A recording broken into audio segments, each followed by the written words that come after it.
host to Al-Qaeda who changed the history of this country, that's for sure. So tell us what you think is going on in Afghanistan now. I know it's a broad question, but give us the overview. Well, essentially what you're looking at is the collapse of the U.S. will to continue in Afghanistan. I think what people really miss in the whole conversation is that the United States has the power to effect anything. And the Afghans know that. So what's really interesting about living on the ground with people in a country like Afghanistan is that you get to see, when you take away the prism of, political spin and parties and, all the trappings that we have that obscure the truth from us in the US. These people, they teach you how to look at things in their most basic form. Yes, right? that is so true. That's what they do, yes. And that's how they look at it. So they know, for example, the United States could bomb the Taliban supply lines right now. They're all coming from Pakistan. Everybody knows it. In fact, they're coming right through the Spin Boldak border crossing, one of the early ones that the Taliban took in the beginning of this offensive. They know that the Taliban doesn't exist without Pakistan. Right, and the Pakistani ISI. They know that the United States ISI being the Pakistani Intelligence Service. Right. And they know the United States funds the entire defense budget of the Pakistani military and intelligence services. So, for example, you could stop the money. You could stop the remittances of Pakistanis living in the United States. You could put sanctions. You could have visas. The whole...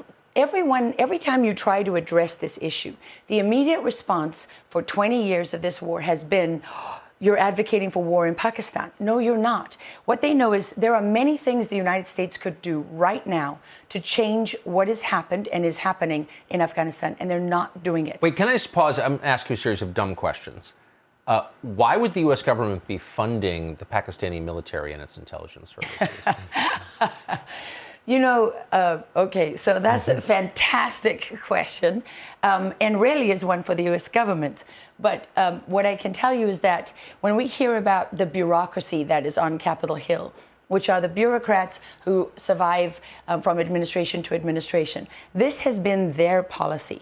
They have pushed through the Bush administration, through Clinton, through Obama, through Trump, and now to Biden, that because Pakistan is a nuclear nation, they are the only country in that region that actually matters. In fact, Joe Biden told Afghan's president, when it was Hamid Karzai was still in power, exactly that. On his listening tour after Obama won, he said to him, we don't care about Afghanistan. And we believe that Pakistan is the most important country in that region, and they always will be. And that message never, ever changed. And what you're seeing in Afghanistan today is the results of that policy, because the Taliban leadership is based in Pakistan. I mean, yes. The Quetta Shura, the Peshawar Shura, and the Miram Shah Shura. Those are the three leadership councils that cover the entire war for the Taliban in Afghanistan. They are not just in Pakistan, they are in the loving and warm embrace of the ISI, who recruits on their behalf when, who orders Pakistanis in the tribal areas to give up their children to go and fight. They don't have a choice sometimes. And the United States has known this from day one. I mean, this is the staggering part to me, is that when you hear this debate, the intelligence agencies failed to see this. Seriously? The NSA is known as the crown jewel of intelligence collection in the world.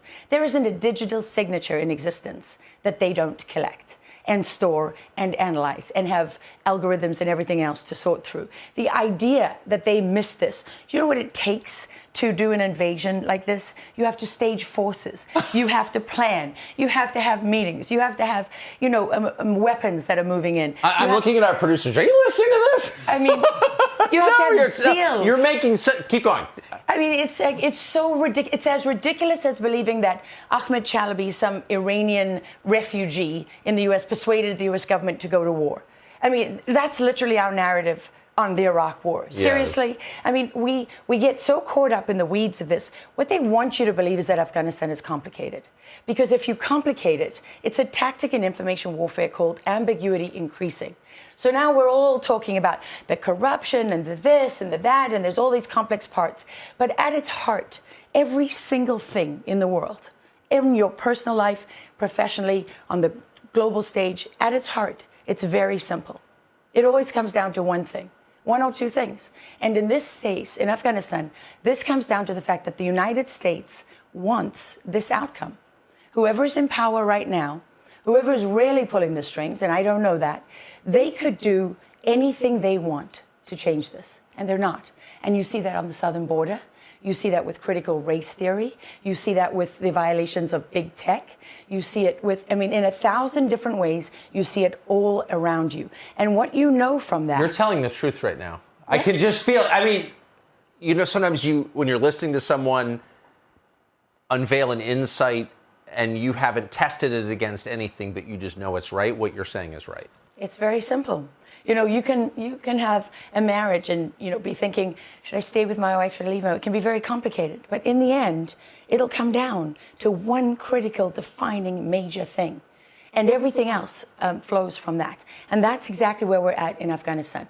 The United States government could change this even today, and they don't do it. They don't use the leverage they have with Pakistan. They'll give you 5,000 reasons, but it doesn't matter. They don't tell you the national security threat posed by letting the cartels come across the southern border, do they? They only have a conversation about one thing, the humanitarian aspect. They never address that. Well, they're not addressing right now. You know what they're not addressing?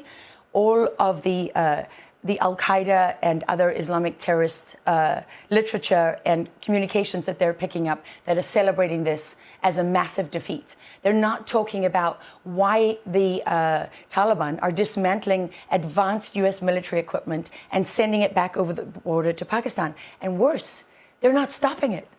Why? We are, the NSA and the National Geospatial Agency, which controls the satellites, and all of these other arms of the United States government are watching this happen in real time. They are seeing advanced U.S. military equipment going over the border into Iran and going into Pakistan, and they're doing nothing to stop it. Why not? So what the Afghans will tell you, what they will tell you is that the United States chose this outcome.